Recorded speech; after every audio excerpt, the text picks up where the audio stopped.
People need the opportunity to be good at something.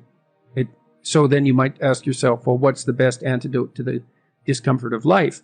And you might say, well, it's comfort. And I suppose that's what you act out when you swaddle a baby. But a better antidote is something like adventure to excellence. And that's far better antidote to suffering than the mere absence of suffering. So, not to say that the mere absence of suffering, that's not nothing, you know. Stepping out of that sedation from comfort's difficult, though, especially if you've become routinized to it. Yeah, well, that's the difficulty of maturity. You know, the Freudians said very wisely that the good mother necessarily fails. What's that mean? It means she stops providing the comfort that insulates people against the need for adventure. I heard you say recently that a mother's ability to let her child go out into the world, knowing that they're still vulnerable and that it's now down to them and the world to look after them, that's one of the bravest things that they can do. It's the female crucifixion. And that's exemplified best in, well, the best portrayal of that I've seen is Michelangelo's Pieta. You know, it's a statue of Mary, and she has Christ's body on her, as an adult, on her lap, and he's broken and destroyed, and, you know, she's displaying that. That's the bravery of a mother, to allow that to happen. But not only that, to facilitate it. So what about... Away you go, kid. Away you go. Away you go. Well, why? It's dangerous out there. It's like, yeah, no kidding. It's more dangerous here if you stay with me. By a lot.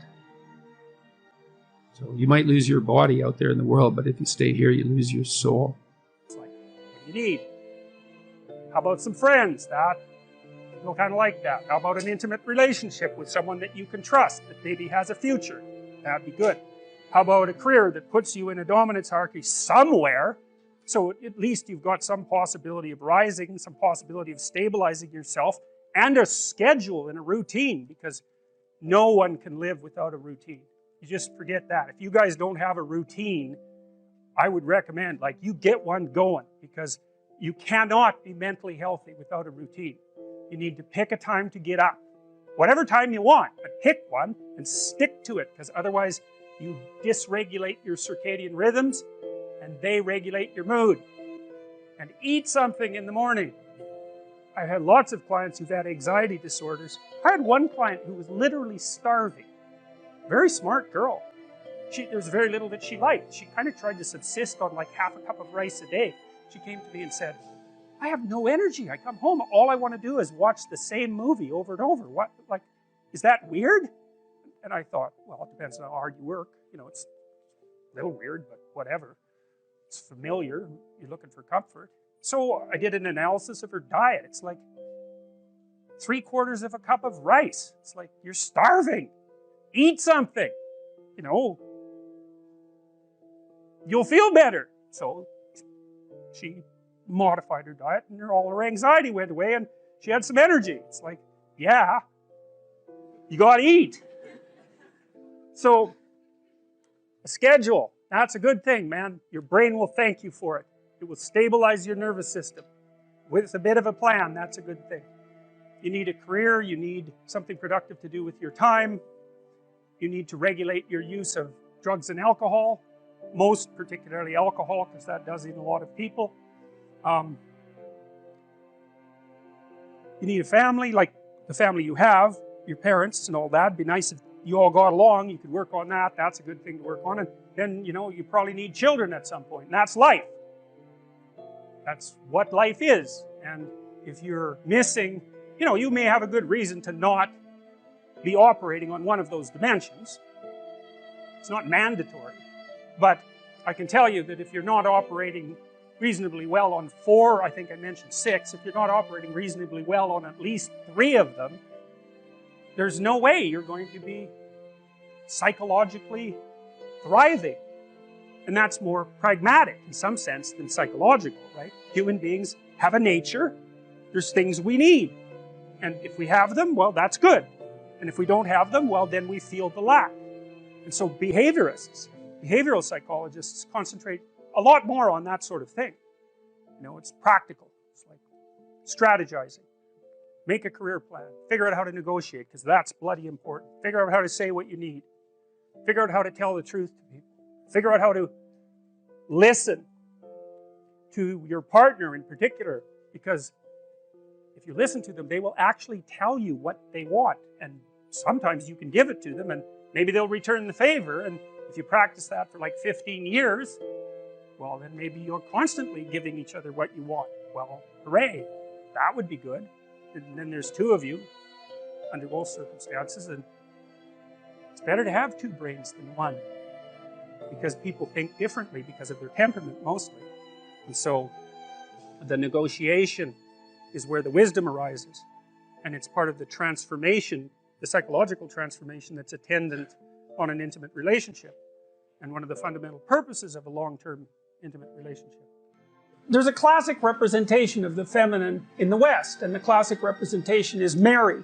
And here's one of the representations. It's lovely, and it's derived, at least in part, from the story of Mary and the snake in the Garden of Eden. And so Mary has her foot on a serpent, and she's holding Christ off to the side, like this. Well, that's exactly what mothers have always done.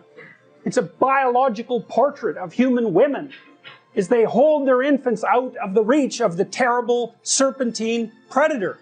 Obviously, that's what we do. Well, that's fine, but adults aren't infants, and neither are children. And if you treat them like they are, you undermine them. You pathologize them. You turn them into old infants. That's an ugly thing. And that's the Freudian nightmare. You know, and this happens in therapy very frequently. I mean, you can be tangled into a terrible relationship with your father. That's often either because he was absent, abusive, or tyrannical, something like that. But the standard pathology with mom is she did everything for you. Well, what's left for you to do? Nothing, including never leaving. Right.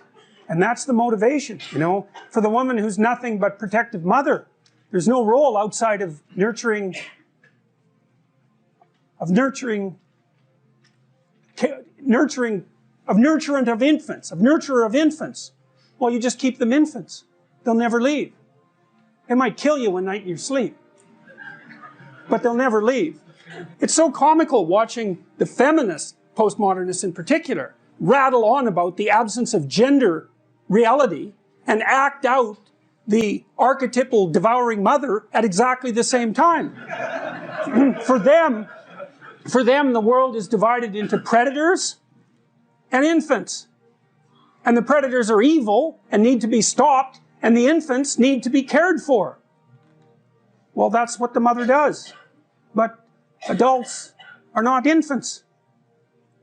And all you do is destroy them when you treat them that way, especially when they're adolescents and just starting to develop. You know, there's a rule that I attempted to abide by when I had small children, and the rule was, don't do anything for your children that they can do themselves. And that's annoying, that rule, because it takes you like 15 seconds to dress a 2-year-old, but you let the 2-year-old dress himself. It's like, it's 15 minutes. Or 20 minutes, or half an hour, you chase them around the house. But if you let them learn to dress themselves, then you don't have to dress them anymore, and they can do it. And you do that with setting the table, and you do that with everything. It's like, no, it's okay, you do that now. Well, I care for you so much, let me do that for you. It's like, I don't care for you at all when I say that. I don't care for you at all. I'm going to stop doing everything I possibly can for you as rapidly as I possibly can. Say, well, that's great. That's how you work in an old age home. Do not do anything for the inhabitants that they can do themselves, because you rob them of the last vestiges of their independence, right? It's what you do when you're a manager. If you're a good manager, you make yourself superfluous by extending autonomy and independence to the people that you manage so that they can take over the whole job. You don't do that by doing everything for people. And you certainly don't do that by dividing the world archetypally and uncritically into predators, those who have more, and victims, infants, those who have nothing, and acting like all you can ever do is protect them. You don't protect, first of all, you can't protect people. You can only make them strong. That's it. You cannot protect them. You can make them strong, and then they can protect themselves.